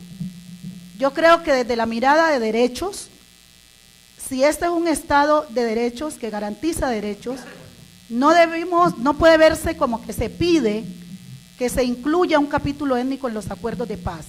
Es derecho de las comunidades indígenas, del pueblo indígena y del pueblo afrodescendiente en este país, que se nos considere lo que nosotros tenemos que decir y tenemos que opinar con la objeción cultural, además, que tenemos como derecho en términos de este proceso. En ese sentido, entonces, creo yo que, como dice mi papá, cuando el amigo es incierto, con un ojo cerrado y con el otro abierto, tenemos que irnos pensando, ir repensando que estamos en un proceso bastante complicado. Y como lo dijo Carlos Rosero, nos ha tocado, y no solo nos va a tocar, sino que nos ha tocado históricamente verle la cara al diablo, y no va a ser este el momento de que no se la vamos a ver. Vamos a verle cola y trinche, pero estamos para eso. Yo creo que aquí la resistencia colectiva, la resistencia desde los pueblos, desde sus derechos, es lo que nos va a permitir proteger la identidad cultural, proteger la vida, el territorio, para la permanencia, resistencia y resistencia de los pueblos en los territorios que consideramos. Los pueblos no se rinden, carajo.